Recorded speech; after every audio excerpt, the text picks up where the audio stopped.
जो सिमेंटिक्स हैं उनकी बुनियाद पे हम डिटर्मिन करेंगे कि एक्चुअली ये जो प्रोपोजिशन या जो जुमला है ये ठीक है या ट्रू है या नहीं है।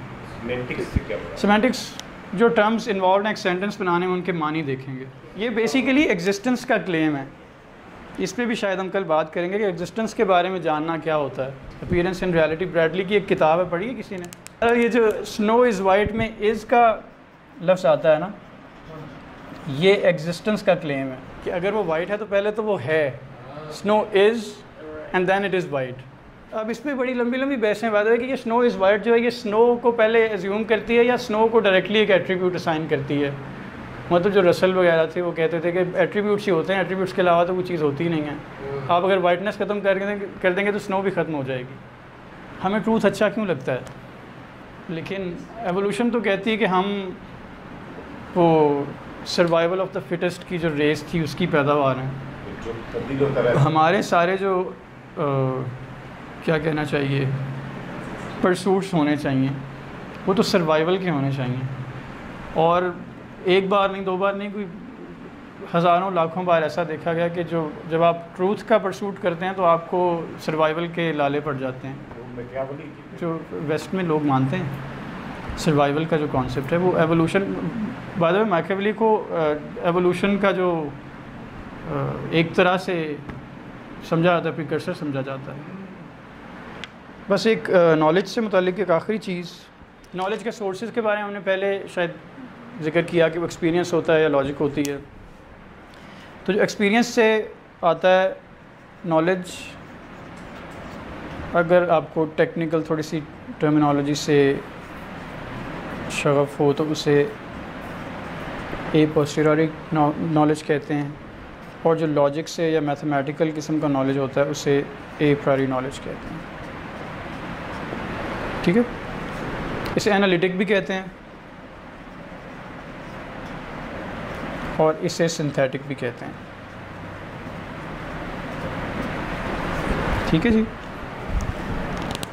इनमें फ़र्क क्या होता है कोई बताए? If a is equal to b and b is equal to c then a is equal to c, right? तो इन ट्रूथ्स की नौइयत में और जो एक्सपीरियंस के ट्रूथ्स, अगर हम उन्हें ट्रूथ्स कह सकते हैं, उनमें क्या फ़र्क होता है?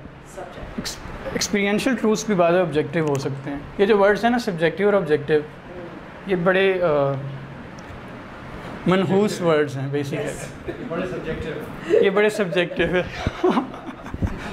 क्योंकि इनका कोई हार्ड एंड फास्ट वो नहीं है, रेफरेंट नहीं है कि ये क्या बताते हैं। मतलब ऑब्जेक्टिव का मतलब ये भी है कि जो एक्सटर्नलिस्ट हो बेसिकली, इन एसेंस, कि जो ऑब्जेक्ट से आप कोई चीज़ ले रहे हैं। So subjective is objective and objective is subjective. In a way, sometimes it is and most of the times it is not. Because objective is externalist and subjective is an internalist point of view. ठीक है?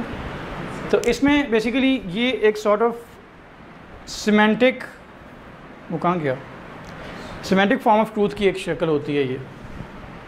लेकिन इसके बारे में ये बहस बहरहाल जारी रहती है कि इसमें जो टर्म्स इन्वॉल्व होती हैं वो एक्चुअली बाहर कहीं होती हैं या नहीं होती।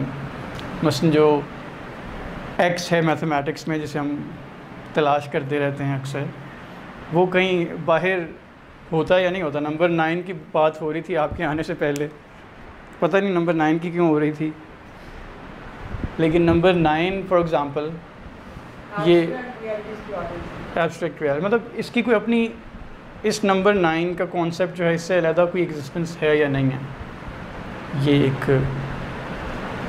ये भी एक मुअम्मा है। ठीक है, व्हेन वी से 9 + 5 = 14,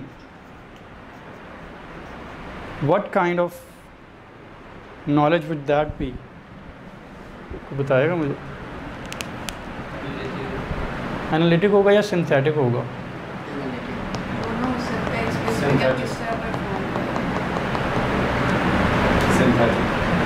वैसे इसके बारे में लंबी चौड़ी बहसें हो चुकी हैं। इसे सिंथेटिक ए प्रायरी नॉलेज कहा जाता है जी, सिंथेटिक ए प्रायरी, क्योंकि इसमें जो ये टर्म्स जो इन्वॉल्व हैं ना 9, 5 और 14, ये ए प्रायरी कॉन्सेप्ट्स हैं। लेकिन जो इसमें इक्वल और एडिशन का जो कॉन्सेप्ट है ये सिंथेटिक कॉन्सेप्ट्स हैं। मतलब दो चीज़ों को आपस में ऐड करना और फिर उनका इक्विवेलेंस निकालना, ये सॉर्ट ऑफ सिंथेटिक कॉन्सेप्ट है। लेकिन एनालिटिक टर्म्स आप मतलब एनालिटिक सेंटेंसेस या एनालिटिक प्रोपोजिशन आप उन्हें कहेंगे जिसमें जो भी आपका सेंटेंस बनेगा, मैथमेटिकल सेंटेंस फॉर एग्जांपल, उसकी मीनिंग्स ही बस उसके ट्रूथ को डिटरमिन करने के लिए काफ़ी होंगे। ये फिगर 9 आपने इस्तेमाल, ये वैसे ही हादसतन 8 +